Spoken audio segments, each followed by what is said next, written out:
कोई कोई आत्मा को शरीर छोड़ने में बहुत कष्ट मिलता है, तो किस अपराध की सजा है? Student. Some souls suffer a lot of pain while leaving their body. It is the punishment of which crime? माने पूर्व जन्म में उन्होंने कष्ट नहीं दिया है। Baba. It means didn't they inflict pain over others in their previous births? है? दूसरी आत्माओं को मृत्यु के समय उन्होंने कष्ट नहीं दिया होगा। Wouldn't they have inflicted pain over other souls at the time of their death? अरे किसी की मौत हो रही है, कष्ट दिया होगा। किसी की मौत हो रही है, हाँ। मौत के समय उसको सुख देने की बात करनी चाहिए, ये दुख देने की बात करनी चाहिए।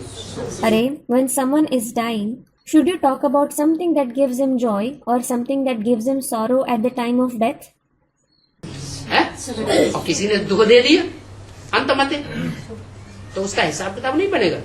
Student, something that brings happiness. And if someone gives sorrow to him at the last time, won't his karmic accounts be created? Brahma बाबा को अंतिम समय में कोई ने 1-2 दिन पहले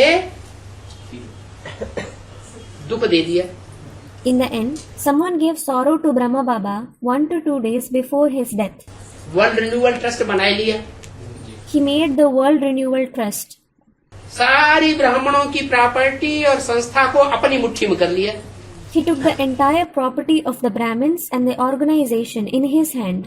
2 दिन के बाद ब्रह्मा बाबा को पता चला, After 2 days, Brahma Baba came to know about it. तो ब्रह्मा बाबा को दुख दिया या सुख दिया? So, did he give sorrow or happiness to Brahma Baba? दुख दिया ना। He gave sorrow to him, didn't he? तो ऐसी दुख देने वाली आत्मा जिसने हार्ट फेल कर दिया ब्रह्मा बाबा का, उसको दुख मिलना चाहिए कि या नहीं मिलना चाहिए संगम युग में? So, a soul who gave sorrow, who made Brahma Baba suffer a heart failure, should he receive sorrow in the confluence age or not? Students, he should. तो संगम युग में यहाँ दुख मिलता है, उसकी यादगार है कि क्राइस्ट का जो आधार मूर्त आत्मा है, जो यहाँ ऐसे कर्म करता है, इतना दुख देयदायी बन जाता है, तो वहाँ क्राइस्ट की आत्मा को भी क्रॉस पर चढ़ाया जाता है।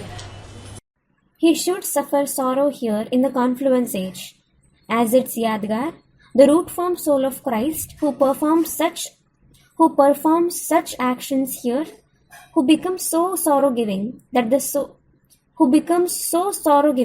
that the soul of Christ is crucified there.